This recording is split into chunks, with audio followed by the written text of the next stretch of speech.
Therapy Chat Podcast, episode 104. Hi, welcome back to Therapy Chat. Today's episode is a bonus episode. I'm replaying my interview from last year with Dr. Jonathan Singer, who is a professor at Loyola University in Chicago. Jonathan is very knowledgeable about the issue of suicide prevention, intervention, and postvention, meaning how we work to prevent suicide in our communities, how to stop someone who is actively suicidal, and what we can do in our communities after someone dies by suicide. Jonathan is one of the co-authors of the book Suicide in Schools, which, despite the title, is really about a community response to the problem of suicide. I don't know what the national statistics say, but I know that suicide is still a huge problem. There have been suicides in my community after the episode that aired last year. So one is too many. And last Saturday, I walked in the American Foundation for Suicide Prevention Out of the Darkness walk to honor my dear friend's brother who died by suicide. There were so many people there who loved someone who died by suicide. They were all hurting, and they all want this problem to get better. If you are someone who is affected by the loss of someone you care about by suicide, even if it was someone you didn't know that well, and you feel like maybe you don't have the right to be grieving, your feelings are real, and therapy can help. When a suicide occurs in a community, it has a ripple effect. It affects the people who loved that person, everyone who knew them. And to ignore the trauma of losing any member of our community to suicide, in my opinion, that only makes things worse. So if you're in the community of the Annapolis area in Maryland, my practice can help you if you're affected by the loss of someone from suicide. And if you want to find out about working with us, just visit my website, therapychatpodcast.com. Look for the section of my website that says Work with Us. I hope listening to episode 52 from last year will help you to realize that we as a community can make a difference and end the problem of suicide and take care of the people who are left behind when someone dies by suicide. So if you need support, please reach out. And if you would like to make a donation to Team Nick for the Out of the Darkness walk, even though the walk was last weekend, I'll have a link in the show notes. Thanks so much. Therapy Chat Podcast, episode 52. This is the Therapy Chat Podcast. The information shared in this podcast is not a substitute for seeking help from a licensed mental health professional. And now, here's Laura Reagan, LCSWC, with today's episode.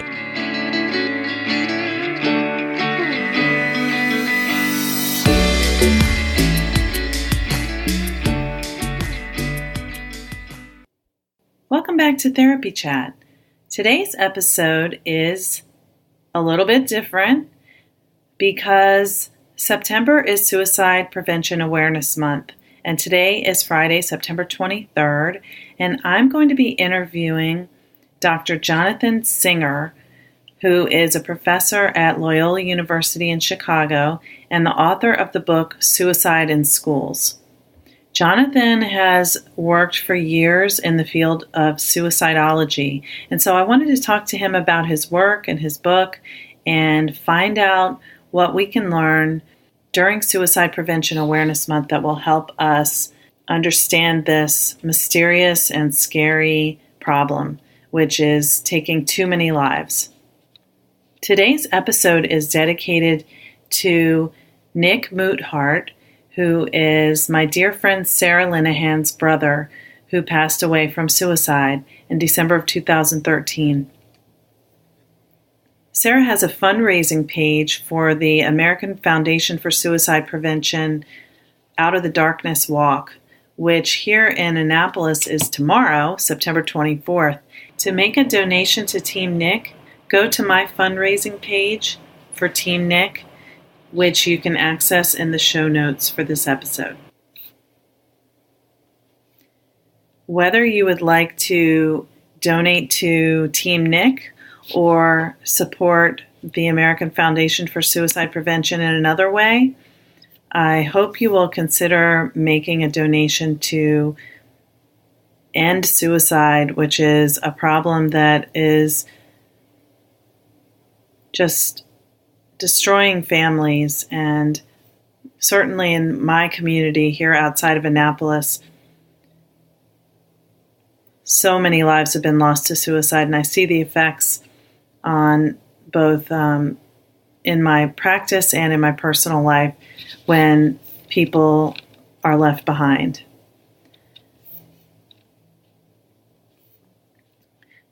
So let's go ahead and get started with my interview with Jonathan Singer, which I am releasing on the same day I record it. I usually don't do that. So I hope you'll enjoy it. And as always, thanks for listening to Therapy Chat. Hi, welcome back to Therapy Chat. Today, I'm very honored to be speaking with Dr. Jonathan Singer, who is a professor at Loyola University in Chicago and one of the authors of the book, Suicide in Schools, A Practitioner's Guide. Jonathan, thank you so much for being on Therapy Chat. Laura, it is such an honor and a privilege to be here talking with you. Thanks. I would love for you to start off with just telling our audience a little bit more about yourself and your work. So I've been a social worker for 20 years. I graduated with my MSW in 1996. I realized that a couple days ago. I was like, wait a minute, it's been 20 years. And most of my time has been working with families in crisis, specifically families where there's a kid who's suicidal. And I was in Austin, Texas, and I was doing outpatient community mental health, mobile crisis intervention, home-based family therapy, that sort of stuff. I started adjuncting at UT Austin, was inspired to go back get my PhD. I did that at the University of Pittsburgh. I got a job at Temple University in Philadelphia. I was able to connect with Guy Diamond, who is one of the co-developers of attachment-based family therapy, which is the first family therapy that was developed for suicidal and depressed kids. I worked with him for 3 years on a federally funded clinical trial of ABFT. It was an amazing experience. And then I got a job at Loyola University in Chicago, and it's been a fantastic place to be, incredibly supportive of my interest in schools and suicide risk, as well as the role of technology in kind of mediating social work practice. Which reminds me that I had a major omission by not mentioning that you are the host of the wonderful, wildly successful, and long-running podcast, the Social Work Podcast, which is an indispensable resource for any social worker. Yes, thank you for the plug. That's right. Yes. And the Social Work Podcast I started when I was a doctoral student at the University of Pittsburgh. And it was just kind of trying to meet the needs of my students. I was teaching them these things about practice theories like CBT and, solution-focused therapy and things like that. And I knew, because, I was a practitioner, I knew that this information was actually really, really essential to their practice. But they weren't practicing yet, so they didn't know how essential it was. And so the question is, well, how do I get them this information in an easily digestible format after they are no longer in my classroom? And the answer happened to be podcast, which had just been, I think the word podcast had been coined in 2004, and the iTunes store was in 2006, and then I started mine in January of 2007. And really, it was intended to meet this need, and I feel very grateful that people have continued to visit the podcast website and subscribe on iTunes and do all the things that people do these days.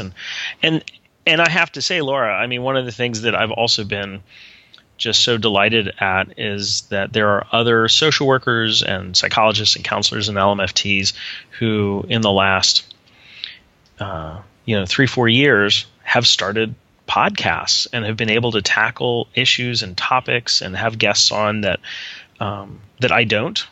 And so I really feel like there is a community of social work or social or mental health podcasts, which is an incredible resource. And so I'm very grateful to be part of that. Yes, me too. And we met at Podcast Movement and got to know each other, spent a good amount of time together there. So I'm grateful to how your, as a professor, your inclusive style of just, all are welcome and sure, I'll tell you about this and that, but your podcast, I've told someone recently, it's like a graduate class, right there for anyone to hear. It's an amazing resource. So you do it very thoughtfully and it's at a high level. So it's a wonderful resource. Well, thank you. Thank you. Yeah, so let's get to talking about your book a little bit because, as mentioned, September is Suicide Prevention Awareness Month, and I'm hoping that people who are listening can get to understand a little bit more about the problem of suicide, about what we can do for prevention, and how schools and communities can support someone who is suicidal, and then even what to do to support the community and the school when someone does die by suicide. Yeah, and I'll just say that this is a terrifying topic. Yeah. It's a terrifying topic that a lot of people are talking about. And the people that tend not to talk about this topic are the professionals. Right. So, we're scared to talk about it. We're terrified to talk about it. Yeah. And, but the kids are talking about it, right? Especially after somebody dies by suicide, whether that's somebody they know personally or there's somebody in the media that they hear about that dies by suicide. So they're talking about it. Parents are talking about it because when kids get into those risky years, and when I say risky years, I mean that the risk for suicide, ideation, attempt, and death increase significantly after about the age 10 or 11. You have parents who start talking about this, and they say, "What are we going to do? What can we do?" Especially those parents who had been suicidal when they were young, or are currently suicidal. There are in 2014, which is the most recent year that we have statistics, there were 42,000 suicides in the United States. Mm. There were about 16,000 homicides. Oh my gosh. I did not know that it was a higher number than the number of homicides. That's incredible. Yeah, and to really put a fine point on it, you are more likely to kill yourself than to be killed by somebody else in the United States. Wow. Right? Oof, that's really a sobering statistic. Oh. Mm-hmm. It's very sobering, and most of the people that kill themselves are men, and most of those are adult men. Most of those are white adult men, and most of those used a gun. Mm. And if you want to significantly reduce the number of suicides in a kind of theoretical sense, what you would do is you would eliminate access to guns. Mm. And you would probably cut in half the suicide rate in the United States. Now, because it's the United States and we have the Second Amendment and the debate over what the Second Amendment means and confusion and politics, we're never going to get rid of the guns, right? So that's not actually a viable policy. But you have a variety of intervention methods that are available out there that are not really on the table. And so a lot of what we do in the field of suicide prevention is we really start to think about what are the other things that can be done. How can we keep people from getting to the point where they would want to kill themselves? Yes, this that's idea what I'm always saying. Right. There's an idea that I think is useful whether you're an academic or a practitioner or a parent or not a parent. And it's called upstream prevention. Mm-hmm. And upstream prevention imagines that, let's say you have somebody who's 17, right? She's a high school senior, and she's suicidal, and she does something to try and end her life, which is what we call a suicide attempt. If you rewind the tape of her life, is there a point that you can pinpoint? Is there a time period? Is there a phase of her life that you could say, if we had done something here, it would have radically changed her trajectory so that she never would have gotten to the place where she wanted to die? And that's upstream prevention. Now, we don't know exactly what that is. And we certainly don't know that there's one thing that'll work for everybody.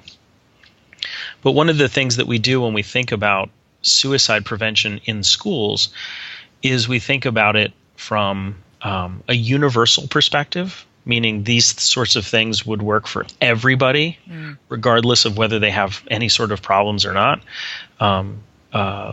We think about it from a kind of a targeted perspective, right? Are there people who have risk factors, known risk factors for suicide? So, for example, substance use or history of depression or family members who have killed themselves or a prior suicide attempt. And then the most narrow type of intervention is those kids who've been identified, either identified themselves or somebody else has identified them as being actually at risk for suicide. So you have those three levels. And Laura, I'm going to tell you something that's going to blow your mind. Are you ready? Oh, okay. I'll try. I'm sitting down. Okay, that's good. That's good. There is something that has been shown to actually reduce the likelihood that kids will kill themselves. And it's called the good behavior game. The good behavior game has nothing to do with suicide. The good behavior game is a behavior modification program that will get implemented with third graders, right? It's about rewards. It's about identifying good behavior. It's about rewarding kids for doing the right thing. Well, there was some researchers out of Baltimore, town you might be familiar with, that did a study of kids who participated in the good behavior game. And they tracked these kids, and they found out that when these kids were adults, the kids that were involved in the good behavior game compared to kids who were just the same as them but didn't participate in the good behavior game in school, that the good behavior game kids were significantly less likely to kill themselves. And there was something about being involved in this basically semester-long game that protected them from suicide over a 20-year period. So the good behavior game was just done for that one semester, but they saw these results even 20 years after that? Yep. Oh, tell us more. Mind blown. Yeah. No, but I've never implemented the good behavior game, right? It's an educational game. It's for teachers. It's not for social workers or therapists. It was developed for schools to help address behavioral issues in kids. And somehow this game has managed to save people's lives, which is incredible. Yeah. Very hopeful, too. It's easy. Like, hey, let's just do this game. I know. Let's do this game. Now, has it been implemented nationally, and have we been able to see this, track this over 20 years? No. And that's in part one of the sort of the glacial pace of research. On one hand, it takes a while to do research, but on the other hand, if you're looking at what are the effects of intervention A on a person's life 20 years down the road, in order to actually do that research, you have to wait 20 years. Right. Right? You can't say we're going to look at kids who are 5 now and 25 and be able to make a link, because you're not looking at the same kids. Right. So this is that first part of prevention that we talk about in our book. We talk about what are the ways that we can think about engaging students, doing things in classrooms that hopefully can prevent suicide. And I want to give a shout out to another school-based program. It's Jim Mazza, who is a researcher in Seattle, Washington. And he and his wife, Elizabeth, and they've partnered with Marsha Linehan, who develops dialectical behavior therapy, and a couple other folks. They have created a school-based curriculum of DBT skills in schools. Now, DBT has been shown to be very effective in reducing suicide risk in adults, and there's some research to show that it works for adolescents. But this is a program that takes the core skills that people learn and it puts it into an educational curriculum format.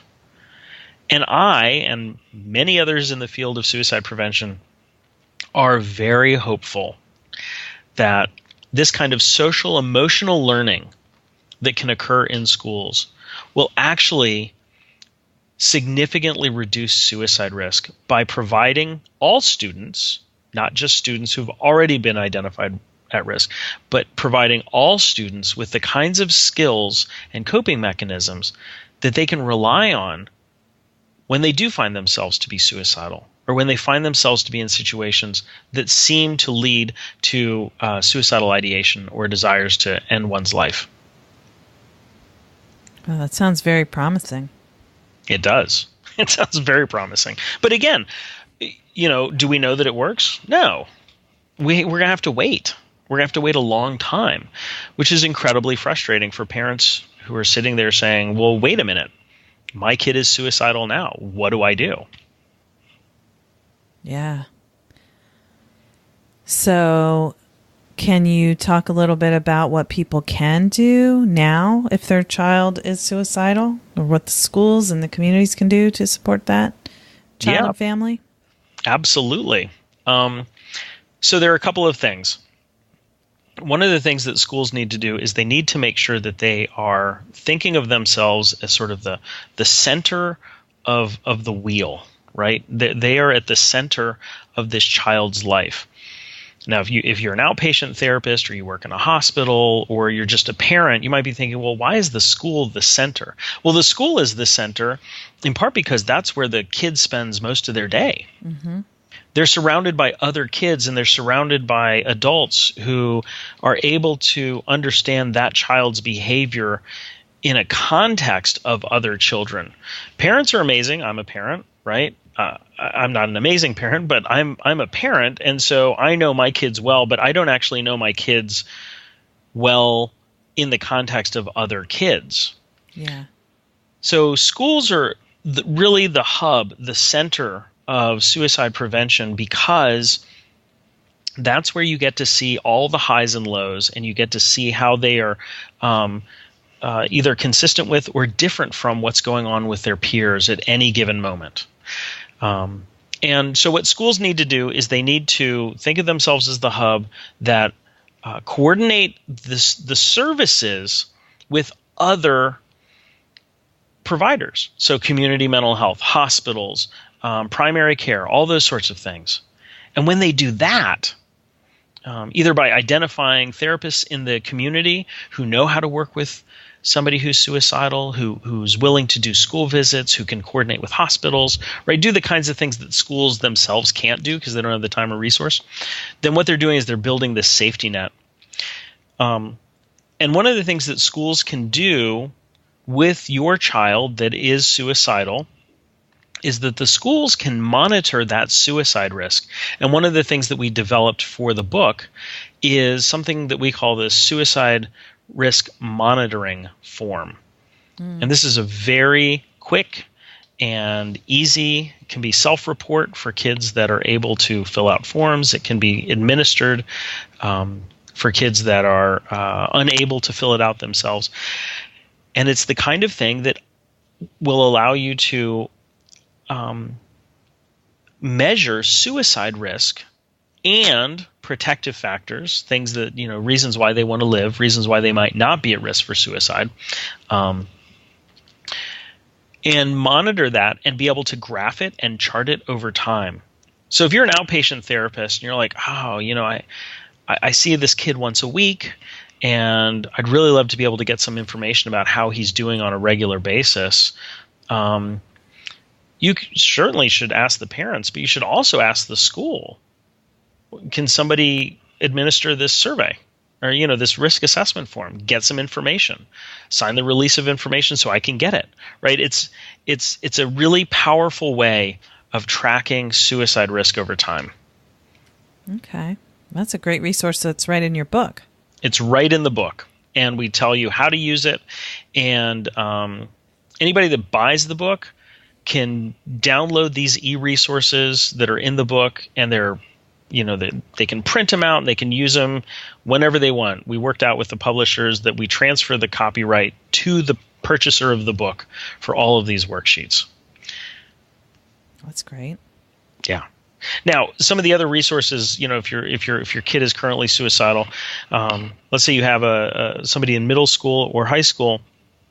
One of the things that's most terrifying for parents is the question of how much do I get into my kid's life, right? My teenager isn't part of what my teenager is supposed to do to kind of separate him or herself from me, right? How much do I meddle in their life? When I try and monitor what's going on, my kid's like, quit bothering me, quit getting in my business.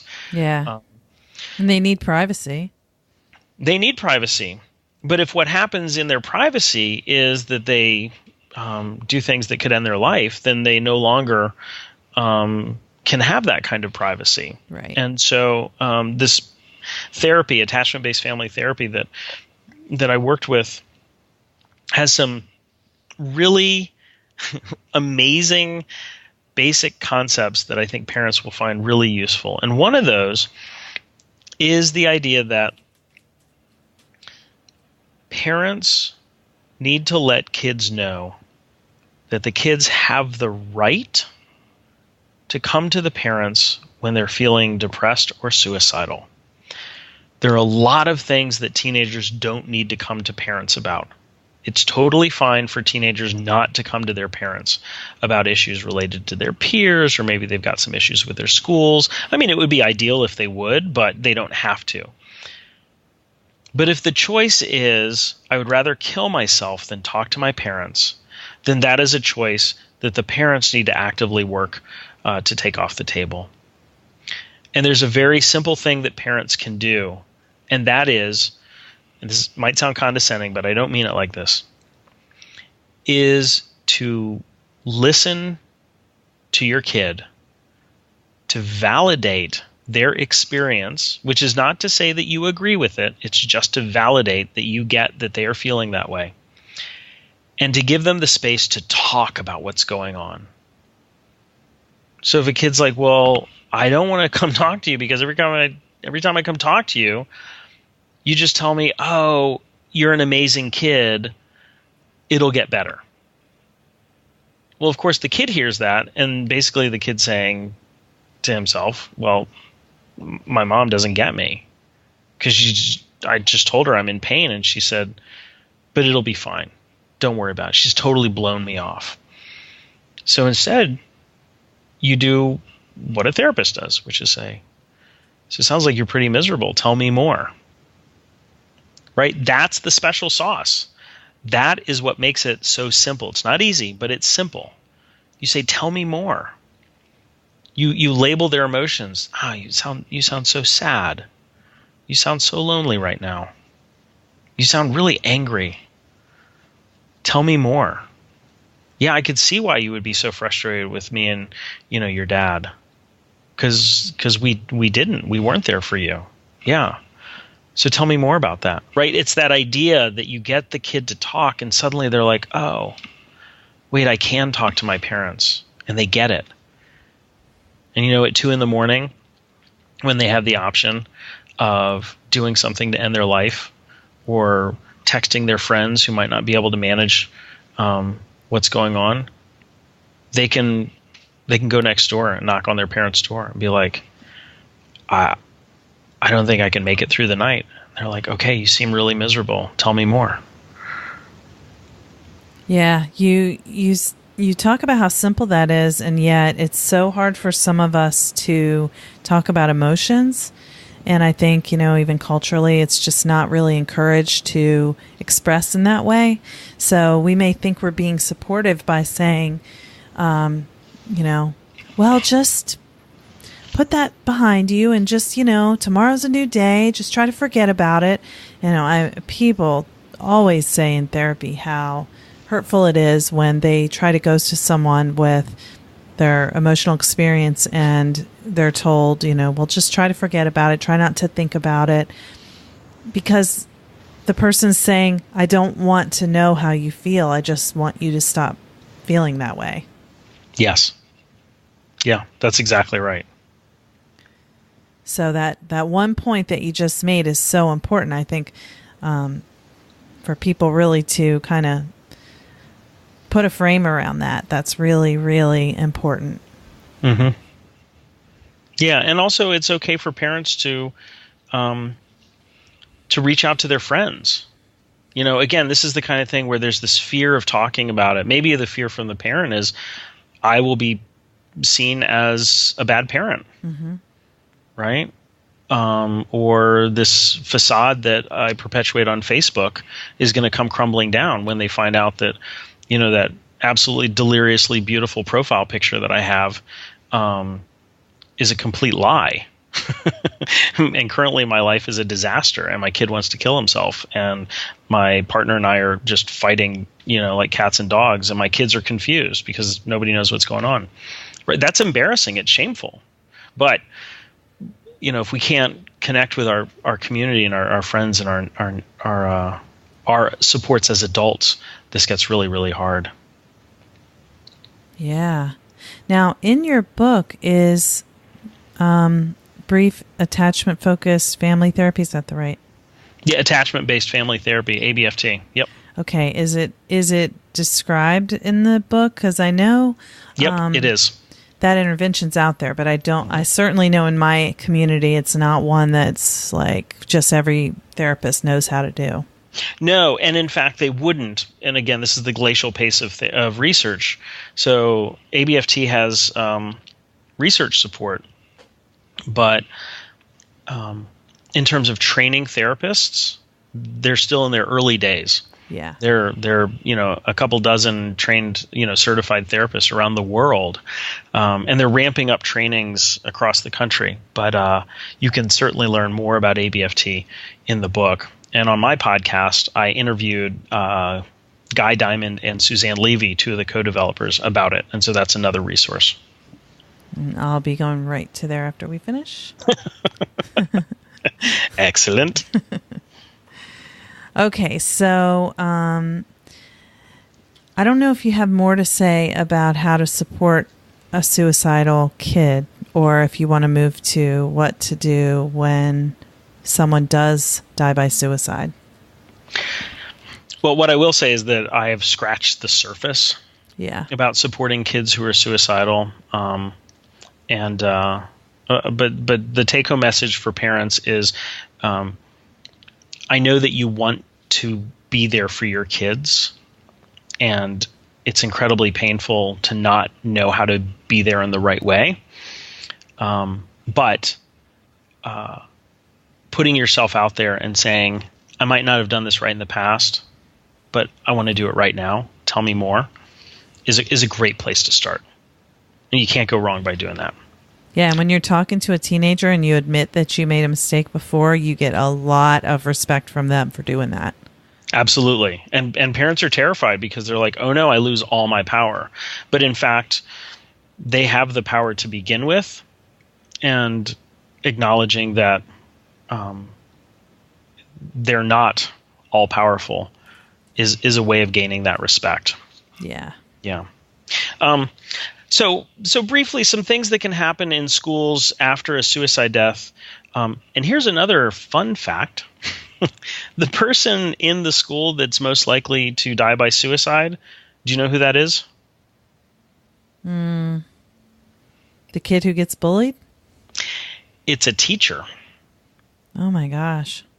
It's a white adult male, probably in his 50s, who may or may not be in a relationship. Right? That is the person who is actually at greatest risk for suicide statistically. Now, in any given school, there's no telling. But let's say that teacher does kill himself, or let's say that a student kills himself in school, right, or herself. I'm just going to say him or her, just to make it easy. The thing that has to happen is that the school has to have already established a crisis plan before the suicide. And that crisis plan has to include a whole bunch of things. Some of the main ones have to do with assigning staff members to know how to manage the media. Right? How are you going to talk to reporters who might call the school? What if there are reporters that come to the school? How are you going to keep them separate from the students? For the students, who's going to be responsible for providing emotional support? How are you going to support the staff who might be grieving the loss of either their colleague or a student? How do you deal with social media? Right? It used to be that somebody died by suicide, the principal got a phone call, the principal and the staff got together, they figured out how to draft a memo, maybe there was a letter or some sort of announcement, and that's how people learned about it.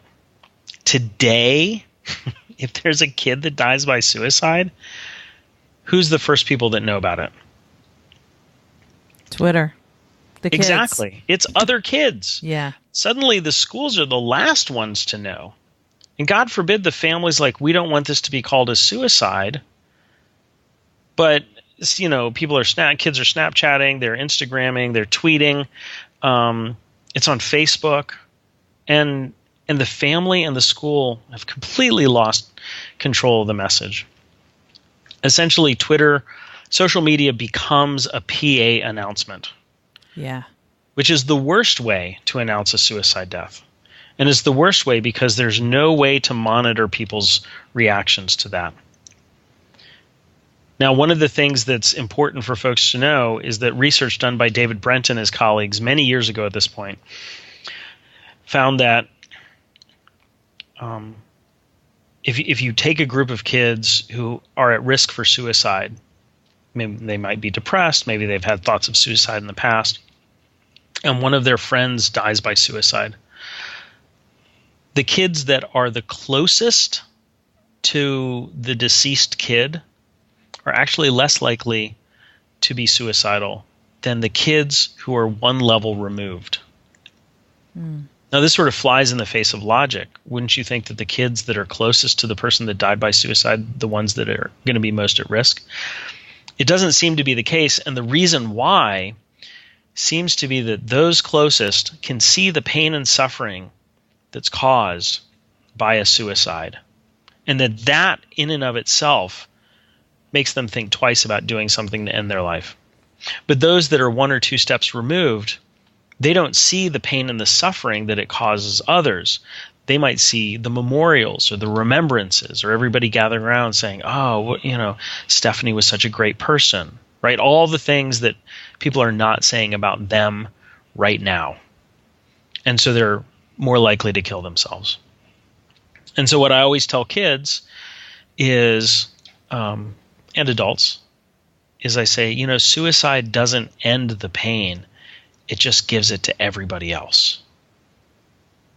And that idea that when you die by suicide, everybody suffers is one of the ideas that's important to put out there. Now, when people are suffering, as in the case of a death by suicide in a school, it's important to have these emotional supports in place. If you have a staff member, let's say there was a teacher who was really close to the kid who died, the school needs to step in and say, we are going to support you to be able to take care of yourself. It could look like taking a couple of days off, a couple weeks, whatever it needs to be. And I know this is tough for school districts, but giving the teacher or the social worker an opportunity to feel like they have a little bit of control in what they're doing and how they're taking care of themselves on an organizational level is actually one of the best ways to prevent burnout. So there are a lot of things that need to happen when somebody dies by suicide in a school. And some of those have to do with taking care of the students, taking care of the staff, managing social media, managing traditional media. We go into a whole thing in the book about this crisis planning. We also walk you through what to do in the first 24 hours after a suicide death. Well, the book is a wonderful resource, I have no doubt. And so the book is called Suicide in Schools, A Practitioner's Guide. And it's for school administrators, teachers, social workers, school counselors, anyone in that, who interacts with kids. Yeah, and if you are an outpatient therapist, you can read this book and say, oh, wait, does my school do this? If you're a parent, you can buy the book and say, oh, does my kid's school do this?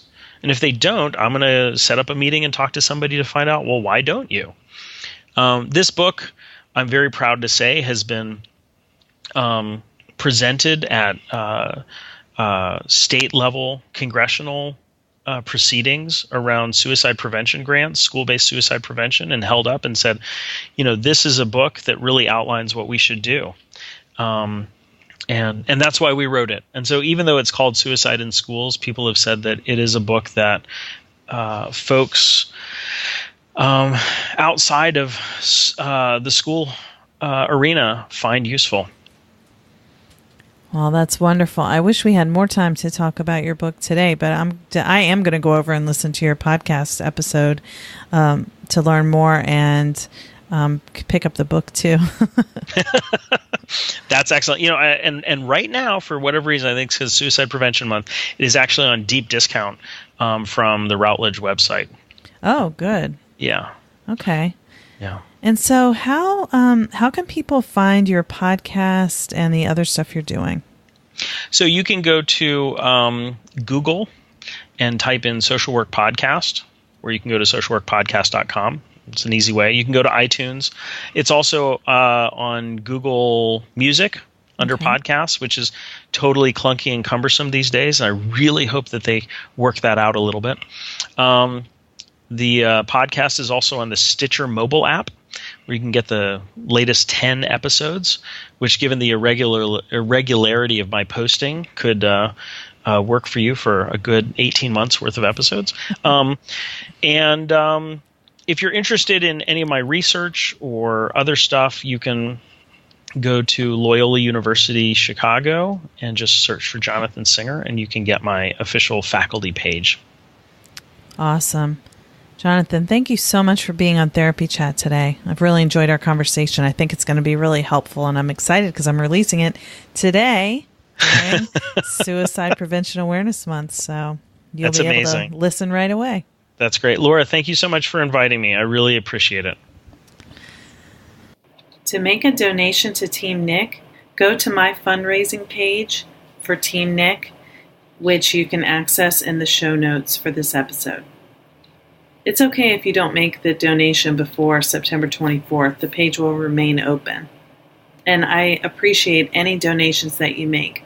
This is my way of supporting my friend and honoring her brother, who I never met, but I know he was a wonderful person, and her love for him really shines, and that's why I wanted to do this today. Here in my community, we have a big problem with suicide. It's happening way more often than it should be, and we need to talk about it. I think this book, Suicide in Schools, A Practitioner's Guide, would be a very useful addition to our school system, because just trying to identify who might be suicidal and talking them out of it in that moment is not enough. We have to start way sooner. So I'm really grateful that Jonathan took the time to talk with me today, and I hope that you will be inspired to take some action in your community.